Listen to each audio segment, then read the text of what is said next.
আজকে আমরা চতুর্থ শ্রেণীর ইসলাম শিক্ষা বইয়ের দ্বিতীয় অধ্যায়ের 40 পৃষ্ঠা থেকে শুরু করে এই অধ্যায়ের ভিতরে যে কাজগুলো রয়েছে সেগুলো সবগুলো সমাধান করার চেষ্টা করব। গত ক্লাসে আমি 39 পৃষ্ঠা পর্যন্ত এই অধ্যায়ের ভিতরে যে কাজগুলো ছিল সেগুলো নিয়ে আলোচনা করেছি। আজকে আমরা এখানে 40 পৃষ্ঠায় দেখতে পাচ্ছি যে হজরত উমর রাদিয়াল্লাহু তাআলা সম্পর্কে একটি পার্ট দিয়েছে। এখানে হজরত উমর রাদিয়াল্লাহু তাআলা সম্পর্কে যে তথ্যগুলো দিয়েছে সেগুলো তোমরা খুব সুন্দরভাবে পড়ে নিবে। এখন আমরা এখানে যে কাজগুলো করব সেটা হচ্ছে 42 পৃষ্ঠার কাজ।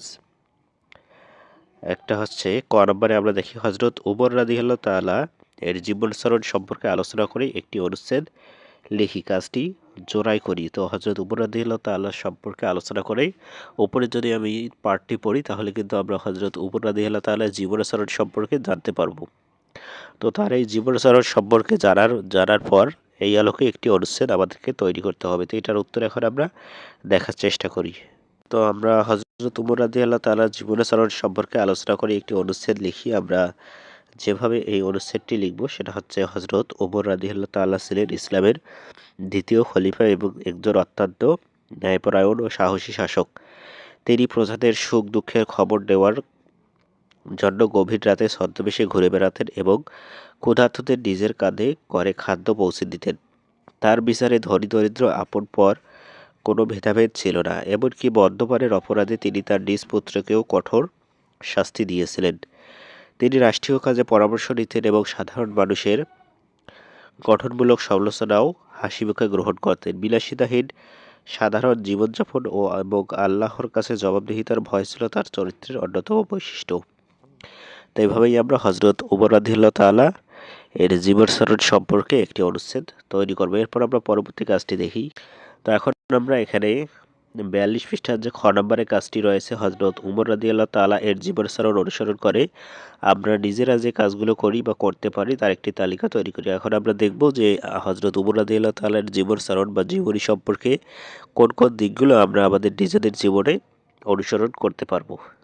তো এটার উত্তরটা আমরা যেভাবে লিখবো, আমরা লিখবো হজরত উমর রাদিয়াল্লাহু তাআলার আদর্শে অনুপ্রাণিত হয়ে আমরা নিচের কাজগুলো করতে পারি। ১. সর্বদা সত্য ও ন্যায়ের পথে চলবো এবং ন্যায় বিচারে অবিচল থাকবো।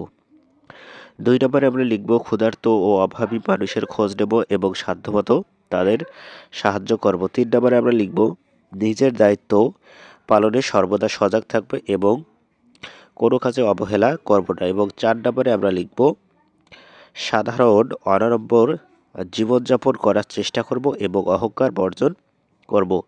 এবং সবশেষে আমরা ৫ নম্বরে যেটা লিখতে পারি সেটা হচ্ছে কোনো ভুল করলে তা কেউ ধরিয়ে দিলে তা হাসি মুখে মেনে নেব ও সংশোধন করব। তো এভাবেই মূলত হজরত ওমর রাদিয়াল্লাহু তাআলার যে পার্টটি রয়েছে সেটার উত্তরগুলো আমরা করব। তো এরপর আমরা পরবর্তী পৃষ্ঠায় দেখতে পাচ্ছি যে এখানে হজরত আয়েশা রাদিয়াল্লাহু তাআলা আনহুর এর একটি পার্ট দিয়েছে এবং এখানে যদি আমরা ৪৪ পৃষ্ঠায় দুটি কাজ রয়েছে সেই কাজ দুটি করতে চাই তাহলে প্রথমেই আমরা ক নাম্বার করব এবং তারপর আমরা খ নাম্বারের উত্তর করার চেষ্টা করব। তো ক নাম্বার কাজটি হচ্ছে হজরত আয়েশা রাদিয়াল্লাহু এর জীবনাচরণ সম্পর্কে আলোচনা করে একটি অনুচ্ছেদ লিখি। এবং খ নাম্বার কাজটি হচ্ছে হজরত আয়েশা রাদিয়াল্লাহু তাআলা এর জীবনাচরণ অনুসরণ করে আমরা নিজেরা যে কাজগুলো করি বা করতে পারি তার একটি তালিকা তৈরি করি। তো প্রথমেই আয়েশা রাদিয়াল্লাহু তাআলার জীবনাচরণ সম্পর্কে একটি অনুচ্ছেদ রচনা করব। তারপর আমরা তার যে কাজগুলো রয়েছে তার যে গুণগুলো রয়েছে সেগুলো কোনগুলো আমাদের জীবনে অনুসরণ করতে পারি সেটা আমরা এখন লিখব। তো ক নাম্বার যে প্রশ্নটি সেটার উত্তর যদি আমরা দেখি হজরত আয়েশা রাদিয়াল্লাহু তাআলা আনহুর এর জীবনাচরণ সম্পর্কে আলোচনা করে একটি অনুচ্ছেদ লিখি। তো আমরা হজরত আয়েশা রাদিয়াল্লাহু তার জীবনাচরণ সম্পর্কে যেভাবে একটি অনুচ্ছেদ লিখব সেটা হচ্ছে হজরত আয়েশা রাদিয়াল্লাহু তাআলা আনহু ছিলেন ইসলামের প্রথম খলিফা হজরত আবু বকর রাদিয়াল্লাহু তাআলা আনহুর এর কন্যা এবং মহানবী সাল্লাল্লাহু আলাইহি ওয়াসাল্লামের প্রিয়তমা স্ত্রী। তিনি ছিলেন অত্যন্ত মেধাবী, প্রখর স্মৃতিশক্তির অধিকারী এবং দানশীল। ইসলামী শরিয়াহ এবং কোরআন হাদিসের বিষয়ে তার গভীর জ্ঞান ছিল অতুলনীয়। তিনি ছিলেন খুবই কোমল হৃদয়ের অধিকারী। কোনো অভাবী তার ঘর থেকে কখনো খালি হাতে ফিরে যেত না। পরহেজগার এই মহিষী নারী দিনের অধিকাংশ সময় ইবাদতে মগ্ন থাকতেন এবং নিজেকে একজন অতি সাধারণ মানুষ মনে করতেন। এরপর দেখো খ নাম্বারে যেটা আমরা কাজটি ছিল আমাদের সেটা হচ্ছে হজরত আয়েশা রাদিয়াল্লাহু তাআলা এর জীবনাচরণ অনুসরণ করে আমরা নিজেরা যে কাজগুলো অনুসরণ করতে পারি তার একটি তালিকা তৈরি করি। তো এখন আমরা এখানে হযরত আয়েশা রাদিয়াল্লাহু তাআলার জীবনচর্যা অনুসরণ করে যে কাজটি আমরা যে বিষয়গুলো আমরা অনুসরণ করব সেটা এখন আমি এখানে দিয়েছি 5টি বিষয়।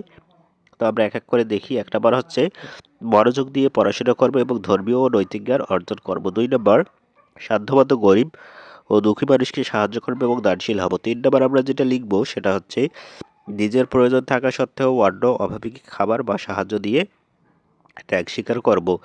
4 নাম্বার আমরা যেটা লিখব সেটা হচ্ছে নিয়মিত 5 ওয়াক্ত সালাত আদায় করব এবং আল্লাহর ইবাদতে মশগুল থাকব। 5 নাম্বারে আমরা যেটা লিখব বিনয়ী ও নম্র থাকব এবং অহংকারমুক্ত সাধারণ জীবনযাপন করব। এভাবেই মূলত আমরা হযরত আয়েশা রাদিয়াল্লাহু তাআলার যে দুটি কাজ ছিল সে দুটি আমরা দেখলাম। তো আজকের ক্লাসটি এই পর্যন্ত। পরবর্তী ক্লাসে আমরা এখানে যে অনুশীলনীর প্রশ্নগুলো রয়েছে, অনুশীলনীর প্রশ্নগুলোর 1, 2, 3, 4, 5, 6 পর্যন্ত রয়েছে। এই প্রশ্নগুলোর উত্তর নিয়ে আমি খুব সুন্দরভাবে আলোচনা করব। সেই ক্লাসটিও আমার এই চ্যানেল রাশিকুজ্জামানস এডুকেশন এখানে পেয়ে যাবে।